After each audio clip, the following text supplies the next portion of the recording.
ಮಾನ್ಯ ಅಧ್ಯಕ್ಷರೇ, ನಾ ಅಶೋಕ್ ಅವರು ಹೇಳಿದ್ರಲ್ಲ, ನಾನು ಬಜೆಟ್ ಭಾಷಣ ಯಾಕೆ ಓದಿದೆ ಅಂತಂದ್ರೆ, ಬಹಳ ಚರ್ಚೆ ಮಾಡಿದ್ಮೇಲೆ ಒಂದು ಸರ್ಕಾರವಾಗಿ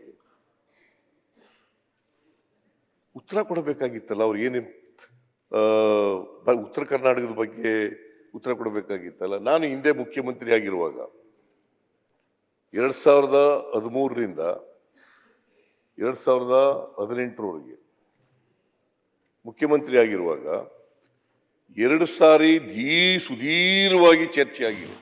ಜಗದೀಶ್ ಶೆಟ್ಟರ್ ಅವತ್ತು ಲೀಡರ್ ಆಫ್ ದಿ ಅಪೋಸಿಷನ್ ಆಗಿ, ಅಲ್ಲಿ Eshwarappa leader of the opposition ಆಗಿದ್ರು ಕೌನ್ಸಿಲ್ನಲ್ಲಿ. 2014ರಲ್ಲಿ ಒಂದ್ಸಾರಿ, 2017ರಲ್ಲಿ ಒಂದ್ಸಾರಿ ಚರ್ಚೆ ಆಗಿದೆ. ನೀವು ರೆಕಾರ್ಡ್ ತೆಗಿಸಿ ನೋಡಿ. ನಾನು 2 ಗಂಟೆಗೂ ಹೆಚ್ಚು ಕಾಲ ಉತ್ತರ ಕೊಟ್ಟಿದ್ದೀನಿ. 2 ಗಂಟೆಗೂ 2 ಸಾರಿ, 2014ರಲ್ಲಿ 2017ರಲ್ಲಿ ದೀರ್ಘವಾಗಿ ಉತ್ತರ ಕೊಟ್ಟಿದ್ದೀನಿ. ಮಾಧುಸ್ವಾಮಿ ಅವರಿಗೆ ಯಾಕೆ ಕೊಡ್ಲಿಲ್ಲ ಹೇಳಿ? ಆಮೇಲೆ ಅದು ಒಂದೇ ಸಾರಿ, ಇಡೀ 3 ವರ್ಷ 10 ತಿಂಗಳಲ್ಲಿ ಒಂದೇ ಸಾರಿ ಚರ್ಚೆ ಆಗಿರೋದು 2022ರಲ್ಲಿ. ಒಂದೇ ನಿಮಿಷ ಮಿಸ್ಟರ್ ಅರವಿಂದ್,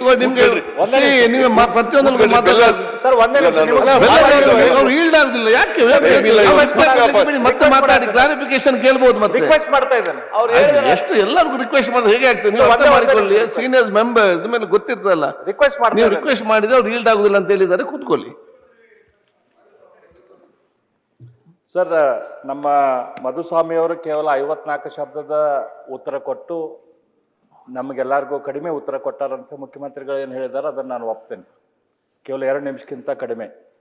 ಆದರೆ ಅದರ ನಂತರ ನಮ್ಮ ಆಗಿನ ಮುಖ್ಯಮಂತ್ರಿಗಳಾದ ಬಸವರಾಜ ಬೊಮ್ಮಾಯಿ ಅವರು ತಮ್ಮ 23-24ರ ಬಜೆಟ್ದಲ್ಲಿ ಕಿತ್ತೂರು ಕರ್ನಾಟಕ ಅಭಿವೃದ್ಧಿ ಪ್ರಾಧಿಕಾರ ರಚನೆ ಮಾಡುವಂಥ ಘೋಷಣೆ ಮಾಡಿದರು. ಆದರೆ ಮುಂದಿನ ಬಜೆಟ್ದಲ್ಲಿ ಅದು ಡ್ರಾಪ್ ಆಯ್ತು, ತಾವು ಮಾಡಿದಂಥ ಬಜೆಟ್ದಲ್ಲಿ. ಹಾಗಾಗಿ ತಾವೀಗ ಉತ್ತರ ಕೊಡ್ಬೇಕಾರ ಅದಕ್ಕೂ ಕೂಡ ಮತ್ತೆ ಅದನ್ನ ರೀಇನ್ಸೆಟ್ ಮಾಡಿ ಅದಕ್ಕೆ ಮಧ್ಯದಲ್ಲಿ ಇಂಟರ್ಫಿಯರ್ ಆಗಿ ಹೇಳ ಅಂತ ಇದು. ನಾ ಏನೋ ಭಾರಿ ವಿಚಾರ ಪ್ರಸ್ತಾಪ ಮಾಡ್ತೀರಿ ಅಂತ ಅನ್ಕೊಂಡಿದ್ದೇನೆ ಸರ್. ಇಂಪಾರ್ಟೆಂಟ್ ವಿಚಾರ ಸರ್ ಇದು. ಈಗ ಸದನದಲ್ಲಿ ಹೇಳೋದು ಬೇರೆ ವಿಚಾರ, ಸದನದಲ್ಲಿ ಚರ್ಚೆ ಆಗೋದು ಬೇರೆ ವಿಚಾರ. ಸದನ ಯಾಕೆ ಕರೆಯೋದು? ಇದನ್ನ ದೇಗುಲ ಅಂತ ಕರಿತೀವಿ.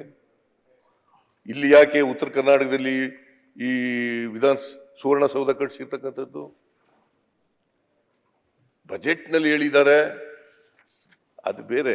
ಬಜೆಟ್ನಲ್ಲಿ ಹೇಳಿದ್ದಾರೆ ಕಲ್ಯಾಣ ಕರ್ನಾಟಕ ಅಂತ ಹೆಸರು ಬದಲಾವಣೆ ಆಯ್ತು ಅಷ್ಟೇ. ಆಯ್ತಪ್ಪ, ಕೂತ್ಕೊಳ್ರಿ. ಉತ್ತರ ಇಟ್ಕೊಂಡು ಜೇಬ್ನಲ್ಲಿ ಇಟ್ಕೊಂಡು ದಿನಾ ತಿರ್ಗಾಡಿ ಅದನ್ನು. ಆಯ್ತು ಕೂತ್ಕೊಳ್ರಿ. ಆಯ್ತಲ್ಲ, ಉತ್ತರ ಕೊಟ್ಟಿದ್ದಾರೆ, ಉತ್ತರ ಆಯ್ತು. ಮಾನ್ಯ ಅಧ್ಯಕ್ಷರೇ, ನಾ ಇನ್ನೂ ಶುರುನೇ ಮಾಡಿಲ್ಲ, 5 ನಿಮಿಷನೂ ಆಗಿಲ್ಲ. ಏನಪ್ಪ ನೀನು ಅರವಿಂದ ಅದ್ರಾಗ ವಿನಂತಿ ಮಾಡ್ತಾ ಅದನ್ನ ಯಾಕೆ ಮಾಡಿ ಉತ್ತರ ಕೊಟ್ಬಿಡಿ ಸರ್. ನೀನು RSS ಇಂದ ತಯಾರಾಗಿದ್ದೀಯ ಅಂತ ಗೊತ್ತು ನನಗೆ. ಸುಮ್ಮನೆ ಇರು. ನಿಮ್ ತಂದೆ ತಯಾರಾಗಿಲ್ಲ, ನೀನ್ ತಯಾರಾಗಿದ್ದಿ ಇರು. ಅದಕ್ಕೆ ಬರ್ತಾ ಇರೋದು ನಾಳೆ ಭಾಷಣ ಸಭೆಗೆ. ಮಾನ್ಯ ಅಧ್ಯಕ್ಷರೇ, ಇಲ್ಲಿ ಸದನದಲ್ಲಿ ಉತ್ತರ ಕರ್ನಾಟಕದ ಬಗ್ಗೆ ನಾನು ಬೆಂತಟ್ಟುಗಳಕ್ಕೋಸ್ಕರ ವಿಚಾರನ ಪ್ರಸ್ತಾಪ ಮಾಡ್ತಾ ಇಲ್ಲ. ಮಿಸ್ಟರ್ ಯತ್ನಾಳ್, ನಾವು 2 ಸಾರಿ ಚರ್ಚೆ ಆಯ್ತು ನಮ್ಮ ಕಾಲದಲ್ಲಿ. ನಾನು ದೀರ್ಘವಾಗಿ ಉತ್ತರ ಕೊಟ್ಟಿದ್ದೀನಿ. ಬೇಕಾದ್ರೆ ಇಲ್ಲಿ ಉತ್ತರ ಇದೆ, ತೆಗೆದು ನೋಡಿ ಬೇಕಾದ್ರೆ. ಇಲ್ಲೂ ಇದೆ, ಅಲ್ಲೂ ಇದೆ. ಮೊದಲನೇ ಸಾರಿ 2014ರಲ್ಲಿ ಚರ್ಚೆ ಆದಾಗ Jagadish Shettar leader of the opposition, 17ರಲ್ಲೂ Jagadish Shettar leader of the opposition. ಆಗ ಮೊದಲನೇ ಸಾರಿ ಉತ್ತರ ಕೇಳಕ್ಕಿದ್ರು ಜಗದೀಶ್ ಶೆಟ್ಟರು. 2ನೇ ಸಾರಿ 2017ರಲ್ಲಿ ಉತ್ತರ ಕೊಟ್ಟಾಗ ಈಶ್ವರಪ್ಪನೂ ಇರಲಿಲ್ಲ ಮೇಲ್ಮನೆಯಲ್ಲಿ, ಇಲ್ಲಿ ಕೆಳಮನೆಯಲ್ಲಿ ಜಗದೀಶ್ ಶೆಟ್ಟರು ಇರಲಿಲ್ಲ. ಬೇಕಾದ್ರೆ ತೆಗೆದು ನೋಡಿ ರೆಕಾರ್ಡ್. ಆದರೂ ಅವರ ಆಬ್ಸೆಂಟ್ ಆಗಿದ್ರೂ ಕೂಡ ನಾನು ಸುದೀರ್ಘವಾಗಿ ಸುಮಾರು 2 ಗಂಟೆಗಳ ಕಾಲ ಉತ್ತರವನ್ನು ಕೊಟ್ಟಿದ್ದೇನೆ. ಮೊನ್ನೆ ಅಧ್ಯಕ್ಷರೇ, ಇದಕ್ಕೆ ಈ ತಾರತಮ್ಯ ಆಗ್ಲಿಕ್ಕೆ ಸ್ವಲ್ಪ ಮಟ್ಟಿಗೆ ಐತಿಹಾಸಿಕವಾದಂಥ ಕಾರಣನೂ ಕೂಡ ಇದೆ. 1956 ನವೆಂಬರ್ 1ನೇ ತಾರೀಕಿನವರೆಗೆ ಇವೇ ನೀವು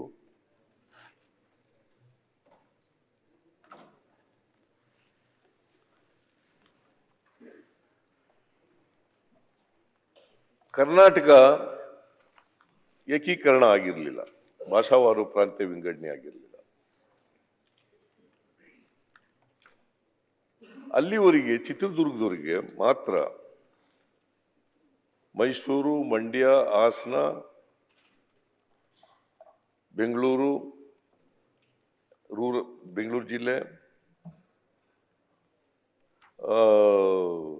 ಚಿಕ್ಕಬಳ್ಳಾಪುರ, ಕೋಲಾರ, ಮೊದಲು ಚಿಕ್ಕಬಳ್ಳಾಪುರ ಇರಲಿಲ್ಲ, ಕೋಲಾರ ಜಿಲ್ಲೆ, ತುಮಕೂರು, ಚಿತ್ರದುರ್ಗ, ಶಿವಮೊಗ್ಗ ಮತ್ತೆ ಚಿಕ್ಕಮಗಳೂರು, ಇಷ್ಟು ಜಿಲ್ಲೆಗಳು ಮಾತ್ರ ಮೈಸೂರು ಪ್ರಾಂತ್ಯದಲ್ಲಿ ಇದ್ದವು. ನಿಮ್ಮ ಉಡುಪಿ, ಮಂಗಳೂರು, ದಕ್ಷಿಣ ಕನ್ನಡ ಜಿಲ್ಲೆ ಇದೆಯಲ್ಲ, ಅದು ಮದ್ರಾಸ್ನಲ್ಲಿತ್ತು. ಬಳ್ಳಾರಿ ಮದ್ರಾಸ್ನಲ್ಲಿತ್ತು. ಕೊಡಗು ಬೇರೆ ಪ್ರತ್ಯೇಕವಾದಂತ ಅದು ಒಂದು ರಾಷ್ಟ್ರನೇ ಆಗಿತ್ತು, ಪ್ರತ್ಯೇಕವಾದಂತ ರಾಷ್ಟ್ರ ಆಗಿತ್ತು ಕೊಡಗು. ರಾಜ್ಯ ಎಲ್ಲ ರಾಜ್ಯ, ಸಾರಿ, ಅದೇ ಒಂದು ರಾಜ್ಯ ಆಗಿತ್ತು, ಬೇರೆ ರಾಜ್ಯ, ಮೈಸೂರು ಪ್ರಾಂತ್ಯಕ್ಕೆ ಸೇರಿರಲಿಲ್ಲ ಅದು. ಆಮೇಲೆ ಏಕೀಕರಣ ಆದಮೇಲೆ ಮೈಸೂರು ಪ್ರಾಂತ್ಯ ಜೊತೆಗೆ ಮುಂಬೈ ಕರ್ನಾಟಕ ಅಂತ ನಾವೇನು ಕರಿತೀವಿ, ಬಿಜಾಪುರ, ಬಾಗಲಕೋಟೆ, ಬೆಳಗಾವಿ, ಗದಗ್, ಧಾರವಾಡ, ಉತ್ತರ ಕನ್ನಡ ಜಿಲ್ಲೆ, ಹಾವೇರಿ, ನೀವೆಲ್ಲ ಮುಂಬೈ ಪ್ರಾಂತ್ಯದಲ್ಲಿ ಇದ್ರಿ. ಆಮೇಲೆ ಹೈದರಾಬಾದ್ ಕರ್ನಾಟಕ ಅಂತ ನಾವೇನು ಕರಿತೀವಲ್ಲ, ಈಗ ಬಳ್ಳಾರಿ ಇದರಲ್ಲಿತ್ತು, ಮದ್ರಾಸ್ನಲ್ಲಿತ್ತು ಬಳ್ಳಾರಿ, ಬೀದರ್, ಗುಲ್ಬರ್ಗಾ, ರಾಯಚೂರು, ಕೊಪ್ಪಳ, ಯಾದಗಿರ್, ಈ ಜಿಲ್ಲೆಗಳೆಲ್ಲ ಆಂಧ್ರದಲ್ಲಿದ್ದವು. ಆಮೇಲೆ ಹೈದರಾಬಾದ್ನಲ್ಲಿ ನಿಜಾಮ್ನ ಆಳ್ವಿಕೆಯಲ್ಲಿ ಇದ್ದಂಥವು ಇವೆಲ್ಲ ಆಯ್ತಪ್ಪ, ನಿಜಾಮ್ ಆಡಳಿತದಲ್ಲಿ ಇದ್ದಂಥವು ಇವು. ಅದಕ್ಕೆ ಹೈದರಾಬಾದ್ ಕರ್ನಾಟಕ ಅಂತ ಕರೀತಾ ಇದ್ದೋ. ಆಮೇಲೆ ಅದನ್ನ ಬಾಂಬೆ ಕರ್ನಾಟಕ ಅಂತ ಕರೀತಿದ್ದೋ. ಇವನ್ನ ಎರಡೂ ಸೇರಿಸ್ಕೊಂಡು ಉತ್ತರ ಕರ್ನಾಟಕ ಅಂತ ಕರಿತೀವಿ. ಮಂಗಳೂರು, ಉಡುಪಿನೂ ಕೂಡ ಸೇರಿತ್ತು, ಆಗ ನಮ್ಮ ರಾಜ್ಯದಲ್ಲಿ ಇರಲಿಲ್ಲ. ಈಗ ದಕ್ಷಿಣ ಕನ್ನಡ ಜಿಲ್ಲೆ ಇದೆ ಮೆಡ್ರಾಸ್ ಇದ್ದಂಥದ್ದು, ಅದು ತಮಿಳುನಾಡಿನಲ್ಲಿತ್ತು. ಇವೆಲ್ಲ ಏಕೀಕರಣ ಆದಮೇಲೆ ಇವೆಲ್ಲ ಒಂದು ರಾಜ್ಯ ಆಯಿತು. 1973ರಲ್ಲಿ ಎಲ್ಲ ಮೈಸೂರು ರಾಜ್ಯ ಅಂತಲೇ ಇತ್ತು ಏಕೀಕರಣ ಆದಮೇಲೂ ಕೂಡ. 73ರಲ್ಲಿ ದೇವರಾಜ ಅರಸರವರು ಇರುವಾಗ, 73ರಲ್ಲಿ ದೇವರಾಜ ಅರಸರು ಮುಖ್ಯಮಂತ್ರಿ ಆಗಿರುವಾಗ ಕರ್ನಾಟಕ ಅಂತ ನಾಮಕರಣ ಆಯಿತು. ಈಗ ಕರ್ನಾಟಕ ಅಂತ ನಾಮಕರಣ ಆಗಿ ನಮ್ಮ ರಾಜ್ಯಕ್ಕೆ 50 ವರ್ಷಗಳು ತುಂಬೋಗ್ಬಿಟ್ಟಿದ್ದಾವೆ. 50 ವರ್ಷಗಳು ತುಂಬೋಗಿದ್ದಾವೆ. 50ನೇ ವರ್ಷ ಸುವರ್ಣ ಕರ್ನಾಟಕನ ಕಳೆದ ವರ್ಷನೇ ಮಾಡಬೇಕಾಗಿತ್ತು. 50ನೇ ವರ್ಷ ಅದು. ಈಗಾಗಲೇ 50 ವರ್ಷ ತುಂಬೋಗ್ಬಿಟ್ಟಿದೆ. ಅವ್ರು ಬಹುಶಃ ಚುನಾವಣೆನಲ್ಲಿ ಬಹಳ ಬ್ಯುಸಿಯಾಗಿದ್ರು ಅನ್ನೋ ಕಾಣಿಸುತ್ತೆ, ಮಾಡಕ್ ಹೋಗಿಲ್ಲ, ಸುವರ್ಣ ಕರ್ನಾಟಕ ಮಾಡಕ್ ಹೋಗಿಲ್ಲ. ಚುನಾವಣೆಯಲ್ಲಿ ಬ್ಯುಸಿಯಾಗಿದ್ರು, ಅದಕ್ಕೆ ಮಾಡಕ್ಕಾಗ್ಲಿಲ್ಲ ಅವ್ರಿಗೆ ಅಂತ ಅನ್ಸುತ್ತೆ ಅಂತ ಅನ್ಕೊಂಡಿದ್ದೀನಿ ನಾನು. ನ್ಯೂಸ್ ಫಸ್ಟ್, ನಿರ್ಭೀತಿಯಿಂದ ನಿಮ್ಮ ಪರವಾಗಿ.